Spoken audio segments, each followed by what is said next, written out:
Bueno, de nuevo, muchas gracias Francisco por el tiempo, por estar aquí. Quiero empezar, siempre empiezo destacando la bio de Twitter de los invitados, así que voy a leer tu bio como una pequeña introducción. Tienes en tu bio, necio como yo solo, economista, inteligencia de negocios e innovación, analista de datos y cofundador de Libre Razón EC.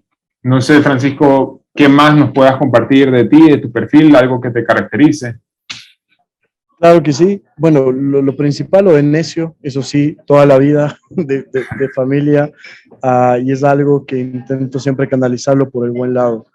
Lo otro que creo que me falta en esa biografía es que siempre he vinculado a política de una u otra manera, formalmente haciendo activismo político desde el 2015, octubre más o menos del 2015 ahora, o sea, ya vamos a los 7 años en este año, con participación en un par de campañas políticas y ahora también en un rol dentro de la Asamblea Nacional, que me da un poco más de conocimiento y de visión política, que creo que es lo que vamos a conversar también el día de hoy. Eh, y siempre dispuesto a escuchar, creo yo. Eso es algo bueno que puedo destacar, si se lo puede decir de alguna manera, pero siempre dispuesto a debatir y escuchar, que creo que es lo que más falta nos hace hoy en día. Y de hecho, es algo que particularmente hago en Twitter. Yo prefiero leer mucho lo que se escribe ahí porque siempre se aprende, siempre y cuando no sea de peleas, ¿no? Que es lo más usual ahí. En Pero Twitter. siempre se aprende algo. Correcto. Pero Francisco, y ahorita lo que mencionas de la Asamblea, ¿tienes algún rol activo actualmente en la Asamblea? ¿Qué más? Si Sí, nos puedes contar un poco de en qué aventura estás ahí. claro que sí. Estoy de asesor de la bancada del BAN, que es la de gobierno como tal, asesorando a la bancada. Entonces es un rol, para los que no conocen, bastante activo. Es un rol donde uno tiene que estar pendiente de absolutamente todo lo que pasa en la asamblea. Y yo siempre molesto porque cada vez que yo me subo a un Uber, a un Cabify, ellos ven a dónde me dirijo y ven que voy a la asamblea y les digo, sí, siempre el lugar al que nadie quiere ir, el lugar al que todo el mundo detesta. eh, y yo creo que vale la pena en tu espacio, Manuel, y si me lo permites, yo voy a hacer una defensa muy activa del rol de la asamblea y de lo que he encontrado ahí en estos apenas 8 meses. Ok, yo te cuento que ahora último, bueno, como no sé si te lo mencioné, pero yo no tengo una formación ni académica, ni de carrera en temas políticos, ni de economía, pero es algo que ahora último me genera muchísima curiosidad y es por eso que estamos aquí y por eso es que me he atrevido a hacer esto. Y algo o sea, siguiendo esta curiosidad, cada vez entiendo más lo fundamental que es el rol de la asamblea para cada uno de los ecuatorianos. Y lo que me sorprende cada vez que entiendo más lo importante que es la asamblea es que haya vivido más de 30 años sin entender lo fundamental que es, sin entender cómo funciona, sin entender cómo entra una propuesta de ley, cómo se debate, que sinceramente aún no lo entiendo, pero que estoy muy en verde para entenderlo completamente. Pero estos espacios, y ya que tú traes a colación la asamblea, son justamente para eso, tal vez para salir con preguntas que el ciudadano común eh, las tiene o para que entiendan cosas que no se conocen, ¿no? No, completamente, Manuel. Estoy de acuerdo contigo en el sentido de que yo creo que la mayoría de la población no se inmiscuye mucho en la asamblea, no le interesa, no le interesa. Lo que queremos es que la asamblea cumpla su rol, nos arregle la vida de cierta forma, y que no robe. Sí, yo te lo voy a poner muy simple. Ahora, yo antes de entrar a la asamblea, sí seguía en parte la asamblea, los proyectos de ley, pero yo no comprendía la verdadera magnitud del día a día de la asamblea. Y aquí es donde yo empiezo un poco la defensa de la institución. Ojo, yo no defiendo a la persona, yo prefiero defender la institución. Hay un comentario que a mí me impacta mucho, que es el que la asamblea no trabaja. Créanme, es una de las instituciones que más trabajan, Manuel. Los asambleístas, los asesores, es muy complejo. Es muy complejo, no hay horarios y se trabaja mucho, ¿sí? Habrán excepciones, como en todo, pero se trabaja muchísimo, muchísimo.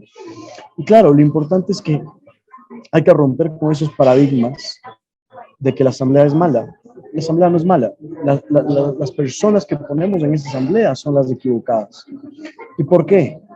Porque la asamblea al final del día, y ojalá todos quienes escuchan esto lo entiendan, el día de mañana decide si es que a los maestros hay que alzarles el salario, o si es que se crea un proyecto de higiene menstrual para entregar insumos de higiene menstrual a todas las mujeres que no tienen acceso, o te genera un proyecto de ley de tasas de interés que le afecta al crédito que tú, Manuel, o quien nos escucha va a sacar el día de mañana. Entonces, la asamblea es extremadamente importante porque afecta absolutamente cada uno de los aspectos en el que vivimos, ¿sí? Desde la parte de tránsito, la parte de tasas de interés, salarios, si es que el papá tiene permiso por maternidad o no. Yo todo esto te comento por proyectos de ley que hay hoy en día en la asamblea, ¿sí?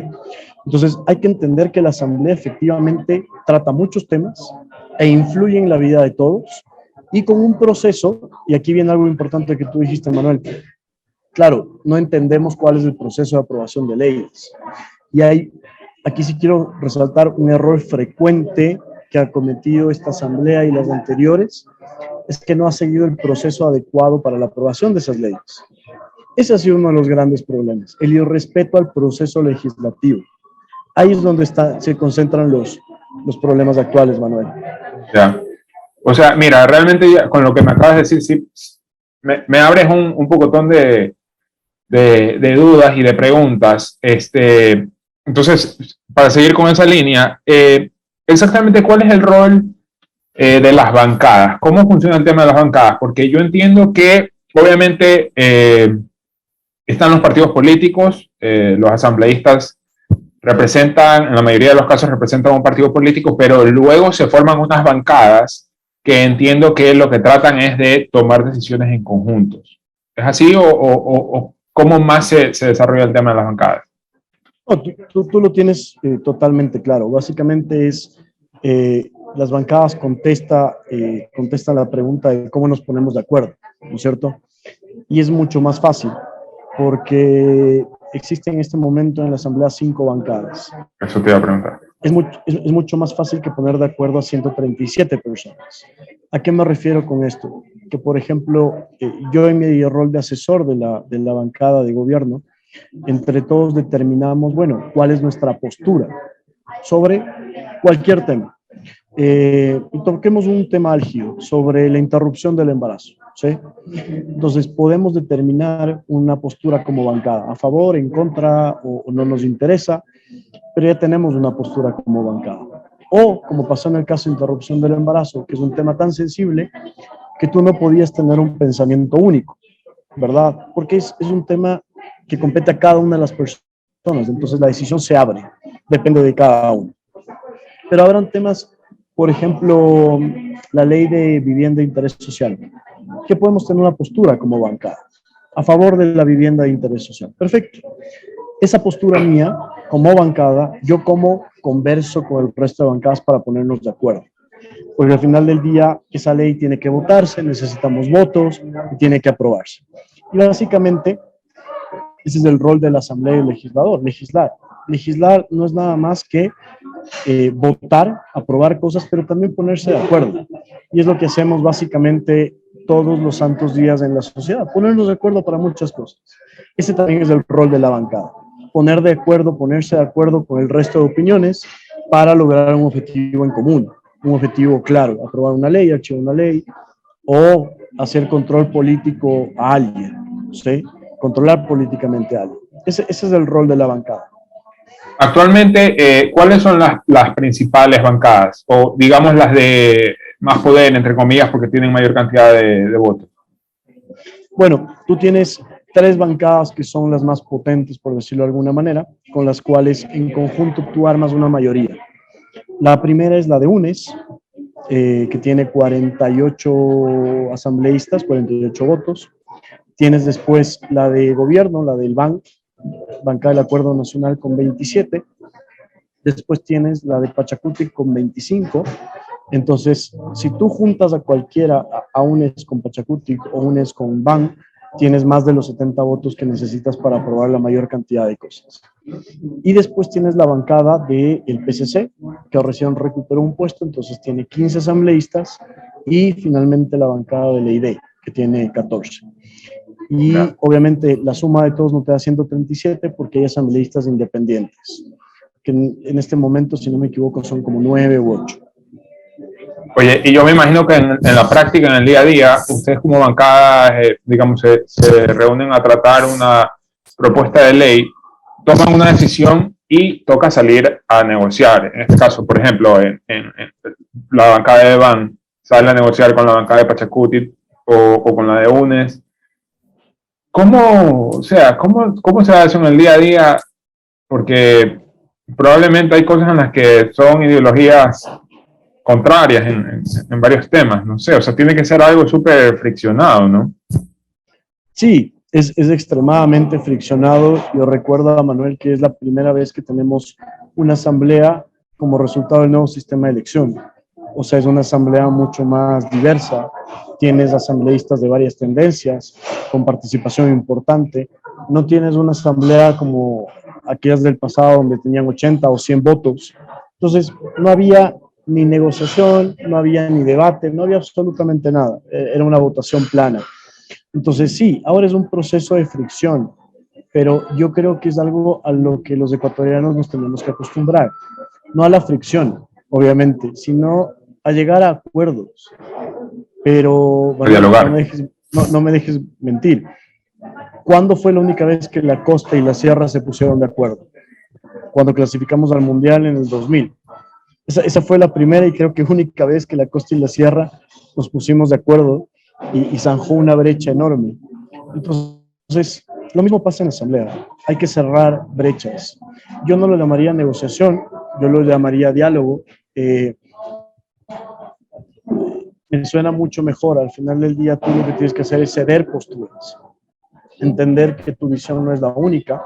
Y claro, te encuentras con personajes que son más abiertos a eso y más cerrados también. Y eso es lo que nos falta. Nos falta en la asamblea y yo creo que nos falta en el país.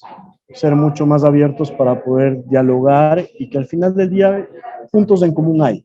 Y como decía mi abuelo, si es que hay, acordemos los desacuerdos, pactemos los desacuerdos.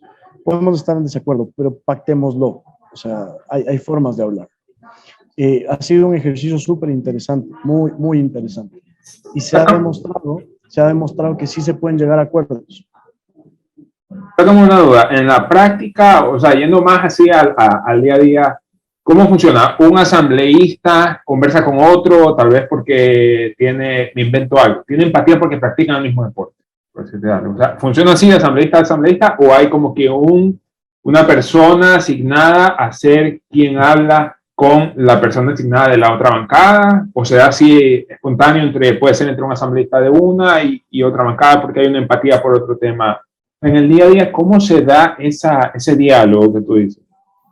El diálogo se da por los dos canales, por la vía formal también. Hay muchas cosas que hay que respetar. Cada bancada tiene un jefe de bancada que obviamente tiene su visión, su postura política. Todo se canaliza de manera formal. Pero después, por ejemplo, en las comisiones, tú tienes 15 comisiones donde hay en la mayoría 9 asambleístas de varios partidos. Claro, en la comisión se resuelven las cosas así, conversando. O sea, que coincidamos en un almuerzo o practicando un deporte. La cuestión es dialogar. La cuestión es dialogar. Un diálogo transparente, ético, obviamente. Pero así se resuelven la mayor cantidad de conflictos, conversando. Sorry que me vaya por esto, que tal vez es algo súper básico, pero realmente no. ¿Cómo es el tema de las comisiones? Tú dices que hay 15 comisiones. Todavía no llego a entender el tema de las comisiones. Claro, mira, tenemos 137 asambleístas y el Ecuador tiene muchas necesidades, ¿verdad? Entonces, lo que hace la asamblea es dividamos el trabajo. Si dividimos el trabajo, pues va a ser mucho más eficiente. Y tú divides a los 137 asambleístas en comisiones que tratan un tema en particular. Entonces tú tienes una comisión de salud que se encarga solo de temas de salud, leyes de salud y fiscalizar a la ministra de salud por los hospitales, por ejemplo. Tienes una comisión de soberanía alimentaria, donde se habla de pesca, de agricultura. Tienes una comisión de desarrollo económico, donde van todos los proyectos, como la ley de inversiones. Entonces, no, discúlpame, Francisco, que te interrumpa. Estas comisiones, porque el poder legislativo hace legislación y fiscaliza también, ¿no? Exactamente. O sea, estas comisiones pueden reunirse para hablar tal vez de un proyecto de ley y pueden reunirse también para plantear la fiscalización de ciertos funcionarios. Exactamente. Se reúnen para hablar de una ley, tratan la ley. Una vez que la ley está aprobada en la comisión, baja al pleno de la asamblea para que los 137 lo traten y al final del día se vote.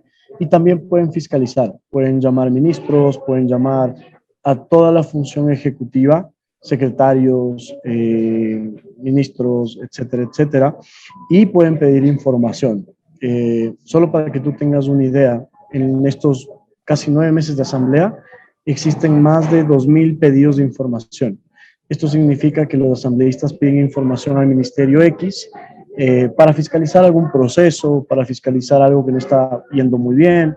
Eso hacen en las comisiones también especializadas, dependiendo del tema que tienen. Ya. Y la CAL, la famosa CAL, ¿en qué parte entra? El CAL. Esto es algo también muy de entendimiento que lo logré corroborar en estos meses, pero tú tienes un órgano administrativo, ¿sí? Antes de que la asamblea, es decir, las comisiones o el pleno conozca algo, tú tienes un órgano administrativo que se encarga de la minucia. Entonces, por ejemplo, Manuel, tú el día de mañana quieres presentar una ley del deporte, me invento. Claro, tú presentas la ley, esa ley por el reglamento y por la misma ley tiene que cumplir ciertos parámetros. Entonces, ¿quién se encarga de revisar esos parámetros y de calificar tu proyecto de ley, Manuel? Es el CAL. Por eso es el Consejo de Administración Legislativa. Ellos administran absolutamente todo lo que tiene que ver con la asamblea, con el legislativo, los proyectos de ley, procesos de fiscalización, las amnistías, por ejemplo. Las amnistías la debe calificar el CAL. Cuando digo calificar, es que ellos simplemente vean que los requisitos se cumplen. ¿Sí? No, por decirte, es un filtro, por decirlo, técnico. Es un filtro técnico, es un filtro bastante técnico. También hay ciertas cuestiones políticas. Por eso el CAL, si tú ves, está conformado por prácticamente todos los partidos, salvo el PSC, que tiene un integrante con voz, pero sin voto, pero está presente en el CAL. Entonces, ese consejo se maneja muy técnicamente, apegado a la norma. No tiene oportunidad como para que alguien diga que se maneja políticamente el CAL. Qué interesante cómo funciona toda esta estructura, ¿no? Es bastante interesante. Hay que entenderlo un poquito claro, porque alguien dice que el diablo está en los detalles. Entonces hay que entenderla muy bien, hay que entender la ley. Y como te dije, yo creo que es algo que sí nos falta como ecuatorianos, es meternos a ese detalle. Sí, definitivamente.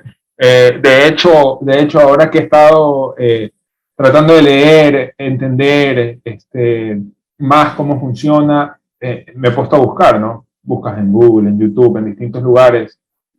Y es un tema tan técnico que es realmente complicado. O sea, tienes que tener muchas ganas de querer investigarlo y entrar a fondo para poder entenderlo.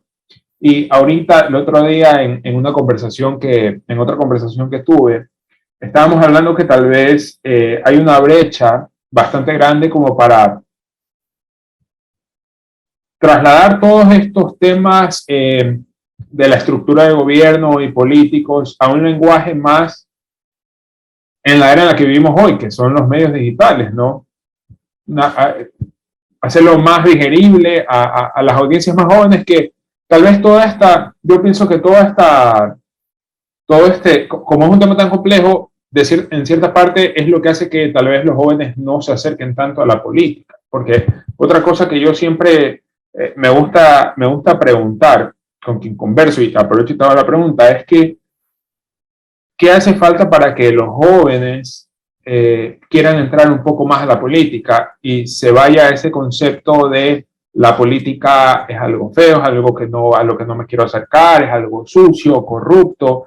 En mi caso personal, mucho tiempo pensé así. Ahora último es que ha nacido esta voluntad de entrar más al tema, pero mucho tiempo pensé, eso es un tema sucio, yo no puedo hacer nada que cambie eso, así que me voy a enfocar en lo mío, en mi negocio y en mí como persona. Y allá que pase lo que pase con esto de la política. Y creo que muchos jóvenes han de pensar así. Sí, no, completamente. De hecho, yo creo que es lo normal. Lo anormal es ver a muchos jóvenes involucrados en política. Eh, pero bueno, intentando dividir tu pregunta, yo estoy de acuerdo contigo. Falta trasladar esto a un lenguaje más simple. Y claro, mira, yo no soy abogado y estoy ahí. Y sí es un poco desafiante el asunto, sí es un poco intimidante. Entonces, todo el escenario está dispuesto para que eso sea intimidante. Claro, y la gente joven le tenga un poco de miedo y recelo a ese entorno. Es así, no hay que, no hay que disimularlo. ¿Pero tú crees que sea a propósito, que sea así? No sé, no sé, yo no creo que sea a propósito, yo creo que hay que darle ese escenario de importancia. Yo te soy sincero, yo entré al pleno de la asamblea por primera vez cuando recién ingresé, hace unos 8 meses, y entré al pleno, al lugar donde están los asambleístas y todo. Yo entré cuando estaba vacío, y es un lugar imponente, es un lugar que te transmite una energía fuerte, eh, y porque ahí se han dado muchas cosas, ahí se genera la ley, ahí hay historia, y yo creo que eso es positivo, esa especie de solemnidad, esa especie de importancia, debe tener la asamblea. El tema es que nosotros, sobre todo los jóvenes, tienen que entender que ellos también pueden hacer historia y la pueden hacer ahí. Y eso es lo que nos ha faltado, a mi criterio. Y claro, no nos convencemos de que los jóvenes pueden estar ahí en algún momento, y no solamente que pueden, se merecen, porque hay gente joven muy valiosa, Manuel, como tú, por ejemplo, y que ahora ya estás vinculándote a política, y muchos otros jóvenes. Hay gente muy valiosa. Yo conozco políticos jóvenes que deberían estar en esa asamblea. Falta también que alguien les empuje, ¿no? O sea, nadie hace todo por cuenta propia y necesitamos personas que les ayuden a perder ese miedo. Eso por un lado.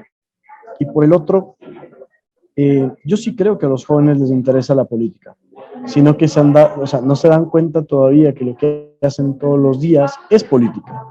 Que hablar a favor de los animales, que hablar a favor del medio ambiente, apoyar a la mujer emprendedora, que crear proyectos de bancarización en sectores populares, que te guste la agricultura y quieras ver sistemas para que más gente produzca, eso es hacer política. Eso es hacer política. Lo único es que tú cambias del espacio. Entonces, yo creo que a los jóvenes sí les gusta. Y hay algo que siempre le digo, o sea, no nos podemos quejar de la política si no estamos dispuestos a entrar en ella. Porque es muy fácil reclamar, es muy fácil juzgar, es muy fácil decir qué se debería hacer. Pero en el momento cuando llegue la hora y te digan, Manuel, ok, entra tú a la cancha, vas a tener que dar la talla. Es como el fútbol, es como un suplente que esté acabando a un titular y diga, ese no juega, ese no puede, ese es un corrupto. Ok, bueno, entra tú y deja de quejarte. Esa es la cuestión. Y en eso sí soy un total creyente. Mientras uno no entre en el campo de juego, sea en una asamblea, sea en activismo, sea donde sea, tú no puedes juzgar tan libremente. Y los jóvenes tienen que darse cuenta de eso.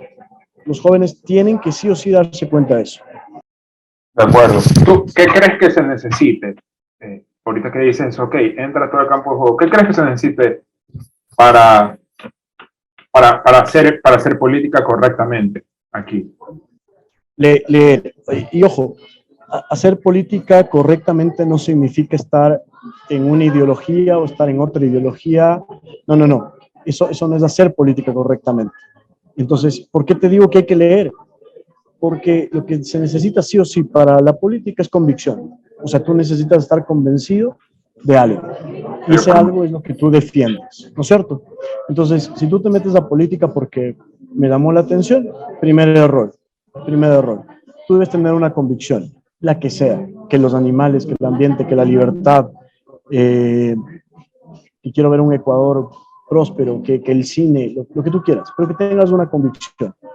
Y la única forma de tener una convicción es leer. Leer y que tengas todas las versiones de lo que ha ocurrido. Una vez que tú decidas tu convicción, después sí, lo otro es añadidura. Que la ley, el proceso parlamentario, eso viene por añadidura. Si tú tienes la convicción, tienes el propósito, y si tienes el propósito, la gente te va a creer. Y cuando la gente te cree, eso se transforma en votos. Y el día de mañana, cuando te voten y te elijan, tú vas a tener que corresponder a esa convicción. Eso es lo que hace falta, Manuel. Creer. Estoy totalmente de acuerdo contigo. Estoy totalmente de acuerdo contigo. De hecho, esa es otra de las razones por las que hago esta conversación. Porque hay muchas áreas en las que quiero empezar a formar un criterio de manera firme y lo que necesito es información. Y claro, tú pones el ejemplo de leer. Yo en este caso lo estoy haciendo a través de una conversación. Es la manera en la que estoy absorbiendo información. Y bueno, y de paso, como esto es un podcast, la idea es que más personas puedan consumir esta información. Y me hace total sentido lo que dices, que una vez que tú tienes un criterio formado y lo defiendes, o sea, generas un carácter sobre eso, es donde ya entras a defenderlo. O sea, yo tengo, no sé, por ponerte un ejemplo, tengo amigos que los veo súper fuertes, súper inteligentes, pero no los veo. A veces digo, ¿por qué no defienden con más fortaleza lo que están diciendo cuando están hablando de temas fundamentales? Y es como que me hace clic con lo que tú dices, ¿no? Necesitas ver a esa persona que defiende con carácter, con criterio formado, que desarrolla lo que está diciendo con argumentos, ¿no? Súper de acuerdo. Sí, no, totalmente de acuerdo. Y súmale algo más, Manuel. Yo quizás suene muy de antaño, muy viejo con esto, pero y es lo que te decía, que no necesariamente hacer política correcta significa defender algún bando. Esto no se trata de los unos contra los otros, no. Se trata de defender las cosas que hay que defender. Por ejemplo, los valores.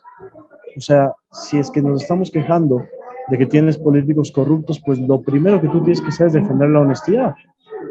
Valores claves. Ellos rescatando esa base, esa base que necesitas para hacer política. Eso es básico. Eso es algo que, ojo, aquí también no lo he visto mucho. Por eso la política pierde su esencia. Porque el día de mañana, si tú quieres ir a transar, si tú quieres ir a dialogar con alguien, tenemos que compartir algo, Manuel. ¿No es cierto? Compartamos al menos lo básico. Primero compartamos lo básico. Yo sé, Manuel, que tú eres correcto, que eres honesto, que te manejas transparentemente, que no juegas sucio. Perfecto. Yo me siento contigo las veces que sean necesarias para hablar de cualquier tema. Así se empieza. Así se empieza. Y eso es algo que sí está faltando hoy en día.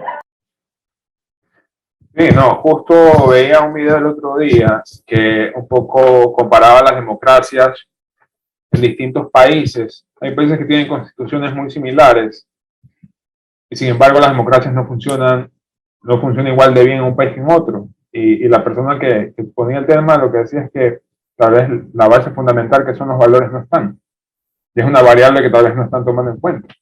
Porque no sé, tal vez no es medible, o sea, es difícil de medir. Totalmente, y ahí ya entras a una discusión de la cultura, la idiosincrasia. Hay muchas variables, Yo sí quiero dejar una pregunta a todos quienes nos escuchan y van a ver por qué lo hago. Y es, bueno, ¿cuál es el propósito del Ecuador? ¿Cuál es el objetivo del Ecuador? ¿Cómo nos vemos como país? ¿No es cierto? Pero y probablemente en tu podcast recibirás comentarios y contesten cuál es el propósito del Ecuador, cómo lo ven al Ecuador de aquí en muchos años. ¿Y por qué hago la pregunta? Porque El Ecuador es la conjunción de todas las partes, de Manuel, de Francisco, de Jimena, de Fernando, de todos quienes vivimos acá. Yo creo que no nos hemos sentado a pensar de manera general qué es lo que queremos como país a futuro. Yo creo que todos quienes tienen hijos, por ejemplo, quieren un país mejor para sus hijos. Ok, pero ¿cuál es ese mejor país? Y ahí es donde fallamos en la discusión, porque queremos un mejor país, pero no rescatamos lo básico, que es lo que tú bien dices. Ahora, afortunadamente, y volviendo al tema juvenil, claro, yo dije leer, pero ya tienes podcast, tienes ebooks, tienes videos, o sea, hoy en día son mucho más influyentes que los mismos medios tradicionales. Así que excusas ya no hay. Eso tengo por seguro. Sí. Francisco, ahorita que estamos con esto de... En tu video de Twitter tienes acerca de Libre Razón, creo que dice cofundador, ¿verdad? Sí, exactamente. Cofundador. Cofundador con... ¿Qué es Libre Razón? ¿Qué hacen ustedes ahí? ¿De qué tratan?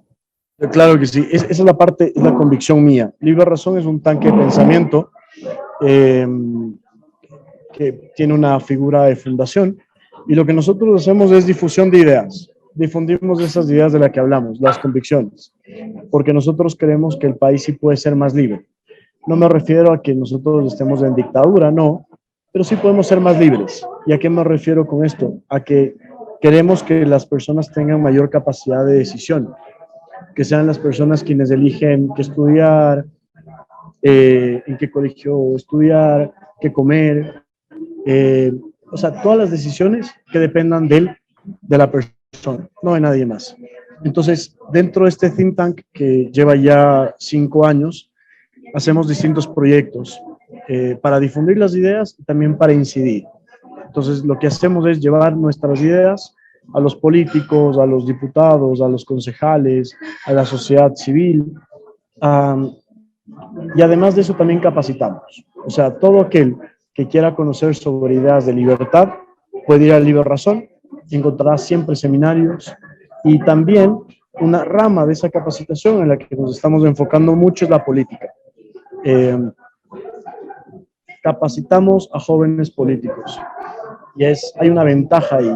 Me van a decir, sí, pero tú eres liberal, capacitas solo a un espectro, a un grupo, pero no. En el último centro de entrenamiento político tuvimos gente de UNES, de Pachacuti, de la ID, del PSC, de Creo. Porque es lo que yo te decía, Manuel, nosotros les capacitamos en la base, en lo que les sostiene, en esos principios, en la democracia liberal.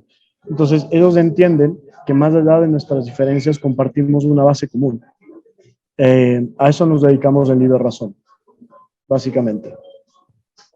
¿Cuáles crees tú? Bueno, igual no es una pregunta tal vez tan puntual, a la que se puede dar una respuesta tan puntual, pero ¿cuál crees tú que es el sector, el área en el que en Ecuador carecemos más de libertad para tomar decisión? La parte más crítica, tal vez. ¿Sabes cuál creo yo? Para mí es la laboral. Para mí es la laboral. Porque, por ejemplo, en Libre Razón nosotros hemos hecho muchísimas investigaciones en relación a la informalidad.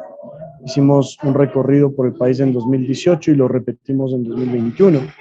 Y quizás no lo hemos visto de esa manera.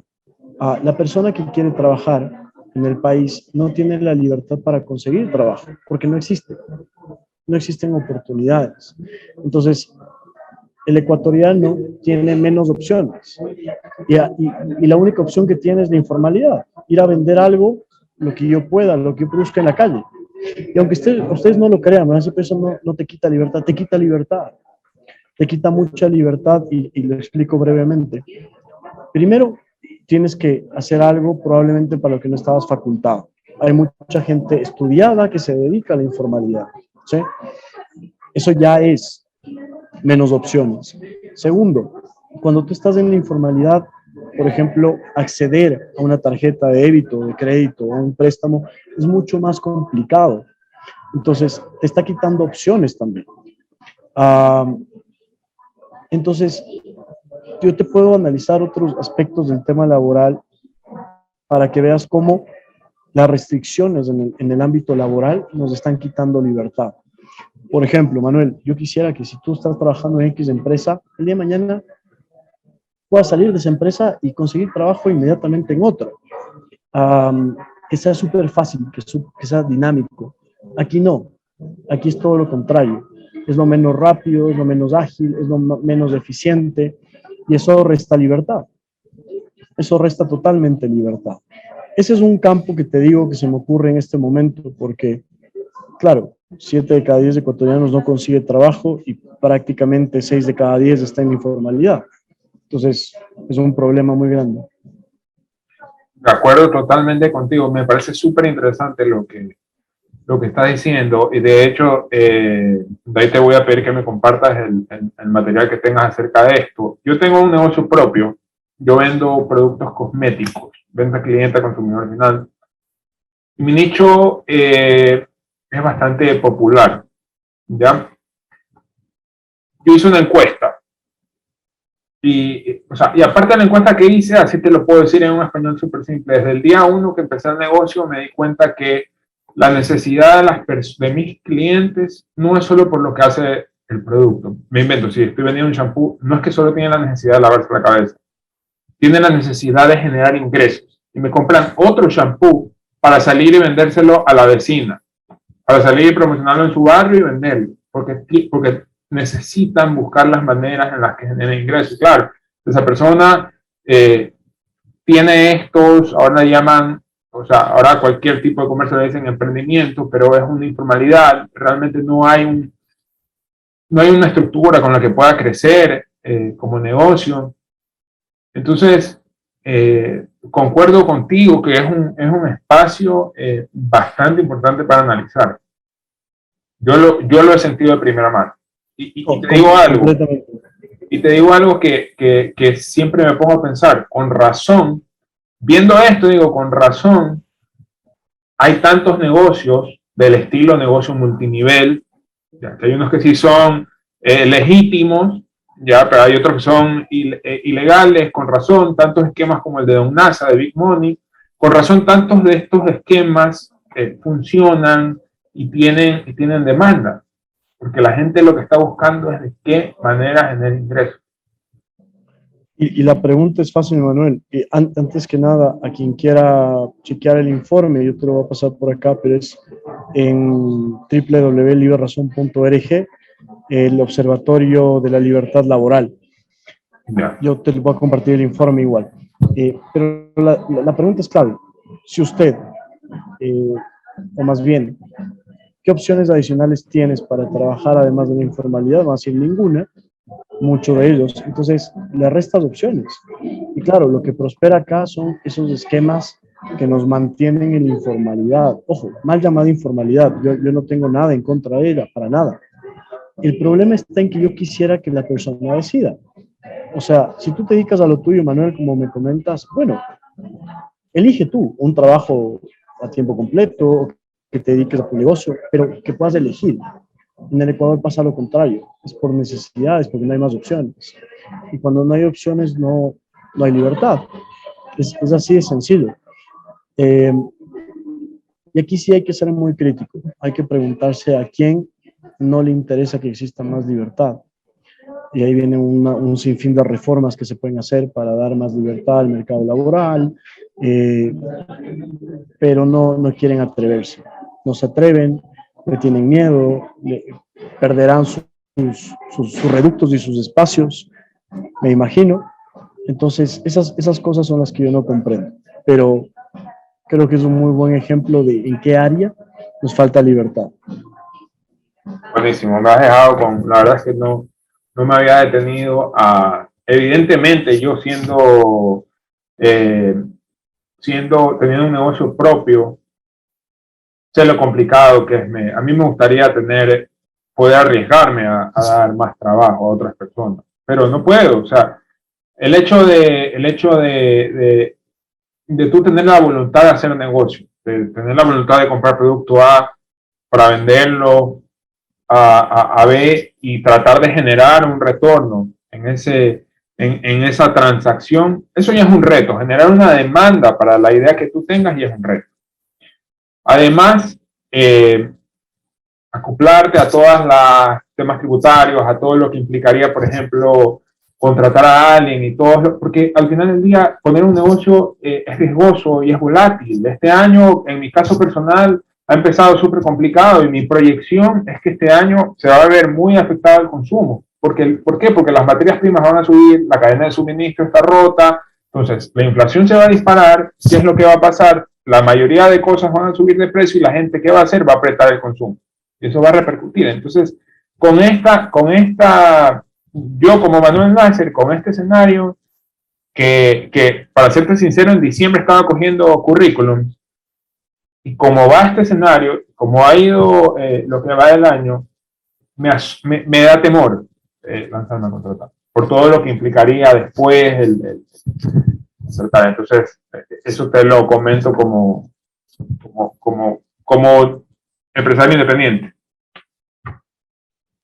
Totalmente, yo te entiendo, Manuel, y créeme, muchos deben estar en la misma situación de no querer arriesgarse por todas las variables que tú dices.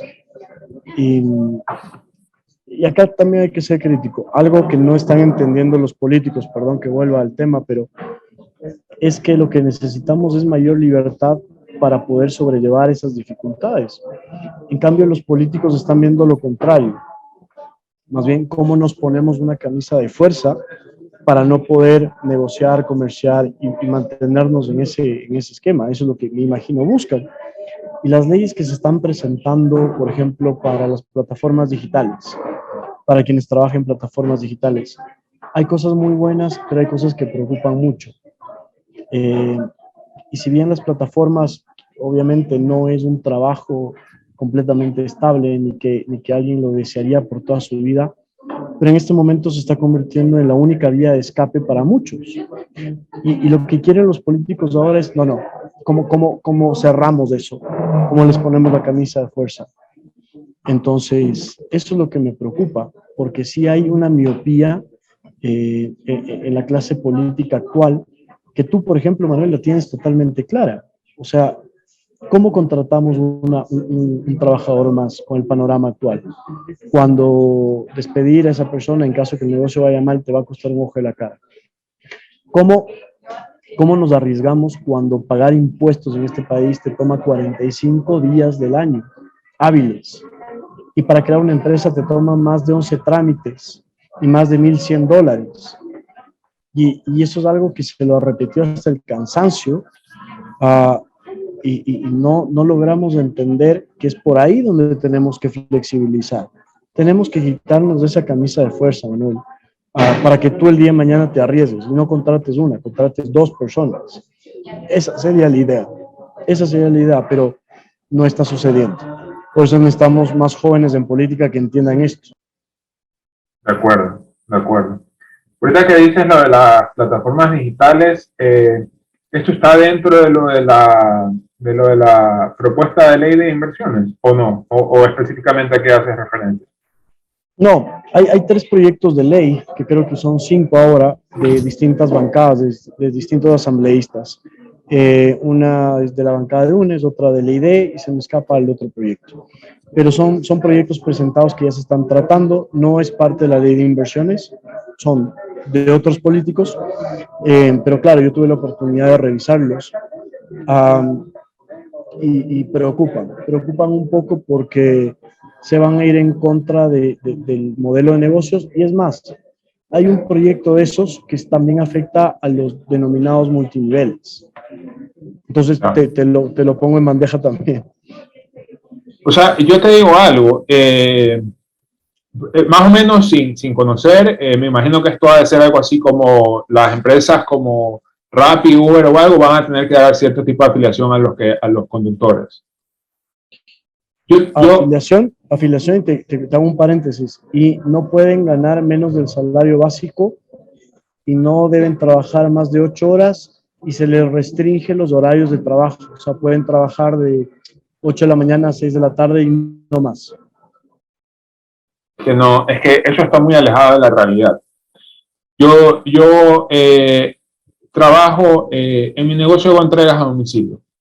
Entonces, tengo varios chicos con los que trabajo ya hace bastante tiempo y trabajamos diariamente y conversando, uno de ellos me contaba, uno que conversa hasta por los codos, me contaba que él trabajaba antes en una empresa, estaba afiliado, y que salió de esa empresa, creo que a raíz de la pandemia, y empezó a dedicarse a lo de las entregas. Y bueno, digamos, está afiliado a dos aplicaciones de estas. Un día que tiene ganas de conectarse a la una, se conecta a la una. Otro día que tiene ganas de conectarse a la otra, se conecta a la otra. Y también tiene clientes particulares, como es mi caso, ¿no? Que trabaja conmigo particularmente. Y él me decía, mi esposa me pide que envíe currículums y que entre a una empresa, porque tengo el sueldo fijo, pero yo genero más ingresos haciendo entregas. Genero más ingresos haciendo entregas.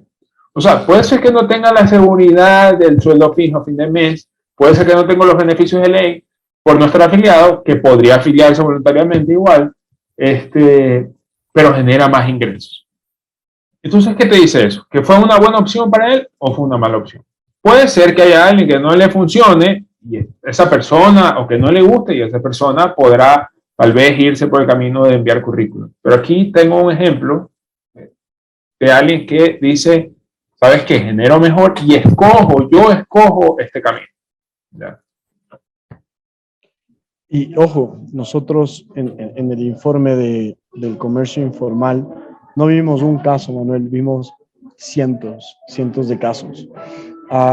Y claro, hay mucha gente que no está afiliada, que trabaja independiente y hace mucho más que el salario básico.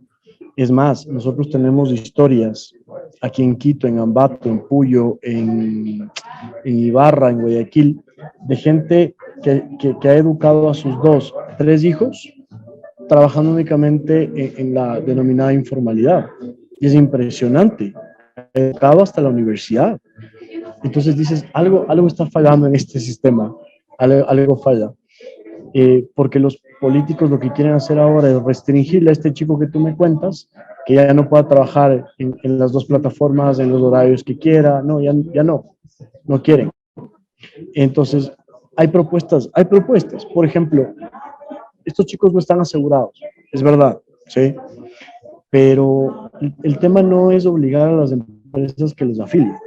El tema está en por qué no se genera un esquema de afiliación diferenciado.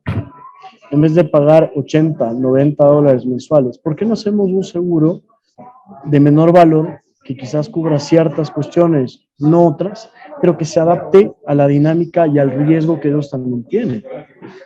Y obviamente que se pueda establecer un acuerdo entre las empresas y ellos también. El problema acá es que no hay opciones. Y claro, en vez de abrir el panorama, lo que estamos haciendo es achicarlo. Y eso es lo que me preocupa, Manuel, aplicándolo en tema político. De acuerdo, exactamente. O sea, si están estas propuestas ahí, lo que va a hacer es achicar las opciones en vez de ampliarlas. Porque yo te puedo apostar, si arman como tú dices, un esquema diferenciado, diseñado para este tipo de personas que trabajan, estos riders que trabajan en distintas aplicaciones, yo te puedo apostar que van a haber muchos que trabajen con particulares como conmigo y que me digan, ¿sabes qué, Manuel? Como trabajamos todos los días, acolítame y tú ponme un porcentaje del seguro, yo me pongo otro y yo te puedo garantizar que va a haber mucha gente. En mi caso, yo te lo digo, yo lo aceptaría, o sea, yo diría, claro que sí, o sea, trabajamos todos los días, tu trabajo tiene cierto riesgo porque estás en la calle y obviamente hay una gratitud, hay una estima aparte de la transacción comercial que hemos hecho durante este tiempo y me parecería bien. Entonces, para mí como empresario, tener más opciones, tener estas opciones para poder dialogarlas y conversarlas, sería excelente. Pero quién sabe, hay espacio tal vez para proponer algo así también, ¿no? Sí, completamente. Eso, por ejemplo, es algo que particularmente yo tengo como misión, que es defender esa perspectiva, porque hemos caminado el país, hemos hecho la investigación y necesitamos un contrapeso ahí, especialmente para los jóvenes, Manuel. Yo creo que todo esto está pensado para los jóvenes, para los siguientes 20 años. Ahí es donde yo digo, y todos quienes nos escuchan, ojalá que de aquí, y estoy casi seguro que van a salir varios políticos, tienen que vincularse, tienen que vincularse. La política, y perdón que sea reiterativo, pues la política no es ganar una elección, no es ser candidato. La política es defender las cosas en las que tú crees. Y yo ahí sí soy un ejemplo y nunca dejaré de defender este tipo de ideas. Sobre todo la libertad aplicada en varios campos hay que defenderla. Buenísimo, Francisco. Para ir cerrando, tenía anotado algunas cosas, pero la verdad es que la conversación ha fluido con cosas tan interesantes que creo que no vi ni la mitad, pero hay una que sí quiero preguntarte, que es el tema de la ley de inversiones. Más o menos, si hay por ahí unas pautas principales que nos puedas compartir de esta ley, a los que no nos hemos podido dar el tiempo a leer en detalle, tal vez las cosas más importantes que hay que entender de esta ley, ¿no? A ver, sí, esta ley es muy importante y tiene tres ejes. La primera es un libro sobre alianzas público-privadas. Es una ley que ya existía y se la está reformando, no es algo nuevo. La alianza público-privada es básicamente construimos una carretera, el gobierno la construye y yo pongo un peaje y la mantiene el sector privado, ¿no es cierto? Por un número de años y después, bueno, vuelve a parte del Estado. O sea, no hay ningún problema. Es una alianza público-privada o para la construcción. Yo me alío con X empresa para construir una hidroeléctrica y la inversión va a 60-40, por ejemplo. ¿Qué se logra con esto? Mayor inversión social con menor riesgo para el Estado. Eso por un lado. El segundo libro grande que tenemos de la ley es las zonas francas. ¿Qué se busca con esto? Mira, muy simple. La zona franca es una zona donde tú no tienes impuestos y lo que buscamos es que esa zona franca, ese espacio, pues sirva para producir cosas a menor costo y mandarlas al exterior, básicamente. ¿Por qué reformamos y creamos este régimen de zonas francas? Porque en Colombia hay más de 100 zonas francas que dan empleo a 130.000 personas y en Ecuador tenemos 5 que no dan empleo ni a 10.000 personas. Entonces, algo no está funcionando en el sistema de zonas francas actual. ¿Cuál es cuando dices zonas francas, hablamos de un lugar geográfico, ¿verdad? Un lugar geográfico que ahora puede ser donde tú quieras, Manuel. Yo quiero una zona franca en el edificio X, en el piso 7, yo lo puedo hacer. No necesariamente tiene que ser un puerto. Entonces, esto va a permitir crear zonas francas no solamente en Guayaquil o Manta, como a veces se percibe, en Quito, que sí hay, en Ibarra, en Loja, en Cuenca, en Tulcán, en varias provincias también donde se necesita esa inversión y desarrollo, ¿sí? ¿Y tú dices que actualmente existen zonas francas en el Ecuador? Sí, aunque no parezca, pero te puedo nombrar algunas. Hay una que es sede, que es una zona especial de desarrollo económico que es parecido, que es el aeropuerto de Quito. Y si no me equivoco, tienes una zona franca en Guayaquil y desconozco el resto. Eso te soy honesto, no conozco. Pero hay 5. Costa Rica tiene, si no me equivoco, más o menos 800 zonas francas. Panamá de la misma manera.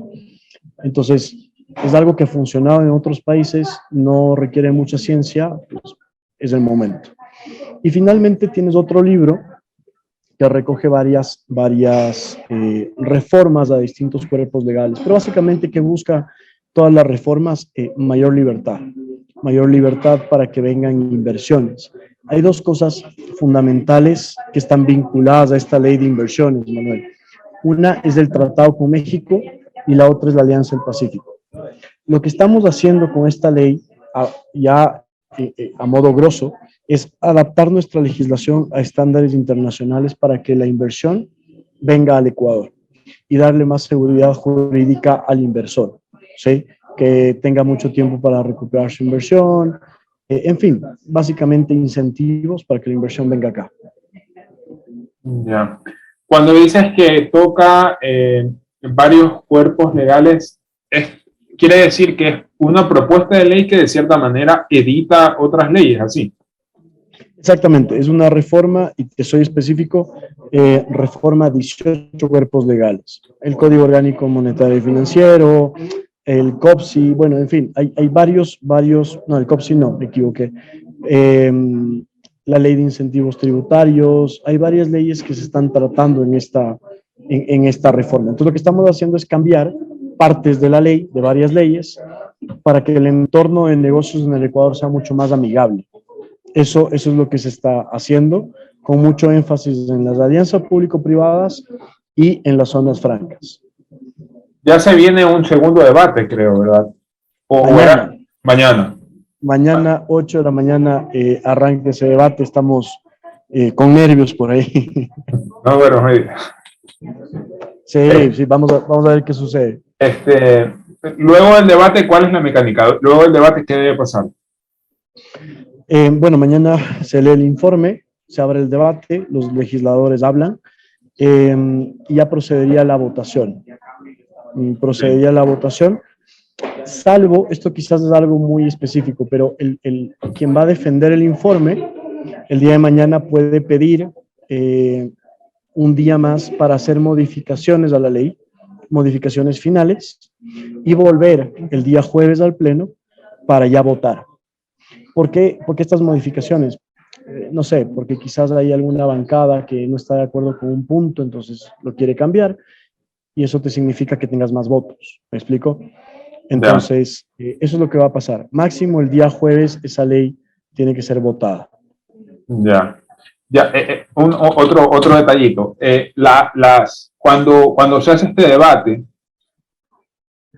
previamente todas las bancadas o todos los asambleístas ya han tenido acceso a revisar la ley, ¿verdad? O sea, no es que te enteras apenas en el debate de cómo funciona, ¿no? Bueno, hay asambleístas que sí se enteran recién mañana que hay una ley, y no quiero ser cínico, pero es verdad, hay asambleístas que no leen. Hay otros que sí son responsables, tienen el informe con 48 horas antes, de hecho, mucho tiempo más. Tuvieron todo el fin de semana para leerlo, tuvieron viernes, sábado, domingo, lunes para leerlo. Entonces, sí, lo conocen y mañana tienen que discutirlo. Ya. Buenísimo. Bueno, Francisco, llevamos casi una hora, ya para no quitarte más tiempo, el último detalle, ¿tienes tiempo para una última pregunta? Claro que sí, Manuel, con toda la confianza. Tú haces una mención en tu video de Twitter de análisis de datos, ¿no? Sí. ¿Que hay alguna interconexión entre análisis de datos y política, al nivel de política que estás haciendo tú actualmente? Totalmente, Manuel. Y aquí, si es que hay alguien quien escucha y se está especializando en eso, yo le invito a que se vincule a política en dos campos. Uno, el electoral. El análisis de datos para temas electorales es clave, demográficos, cuál es tu electorado, qué le gusta, qué no le gusta, a quién cree, a quién no cree, eso es vital. Y una segunda cosa que hemos intentado implantar en la asamblea, particularmente con mi equipo, son indicadores de la asamblea. Es muy raro que tú escuches indicadores de la asamblea. A lo mucho, tú escucharás cuántas leyes se aprobaron, escucharás cuántas sesiones, pero no se hace un análisis profundo. Yo, por ejemplo, con los datos que tengo, yo puedo saber quiénes votaron similarmente a quién. El asambleísta X, qué porcentaje de votaciones coincidió con este otro asambleísta, ¿sí? Y tú puedes hacer un análisis de datos. Falta información, o sea, en eso te soy honesto, es información cuantitativa, pero puedes obtener información clave. Por ejemplo, nosotros sacamos la eficiencia de la asamblea en cuanto por cada minuto debatido, cuántas horas de pleno, cuántos minutos se debatió, cuántos minutos se perdieron, quién fue el asambleísta que más ausente estuvo. O sea, hay muchos indicadores y muchos datos que sí necesitas saber. Y es algo que en la asamblea, particularmente en este tiempo en el que voy, no he visto. Y lo estamos implementando. Así que sí, tiene mucha correlación. Buenísimo. Y si lograran difundir eso, como de tú, un perfil en Twitter, de que te comparta esa data constantemente y que la gente pueda verla, sería vacancísimo. Sí, sabes que es algo que lo tengo pendiente. Yo lo tengo, no lo he publicado todavía. Hay ciertos datos que sí, pero Sí, yo creo que próximamente en los siguientes meses se va a publicar, particularmente voy a publicar algunos datos que sí es bueno que la ciudadanía conozca del desempeño de la Asamblea. Y yo creo que ahí vas a ver que se rompen ciertos paradigmas también. Así que sí, totalmente de acuerdo. Ahí vamos a publicar para que estén pendientes. Bacán, bacán. Bueno, Francisco, ahora sí, para cerrar, agradecerte, la verdad es que buenísima la conversación, súper, súper interesante, así que te agradezco de nuevo y espero que a futuro volvamos a conversar. Manuel, encantado de la vida. Muchísimas gracias por el espacio, por ser respetuoso y por dar el tiempo y sobre todo felicitarte por la iniciativa, que continúen así y todos quienes escuchan, pues de una vez por todas que se decidan y se vinculen a la política.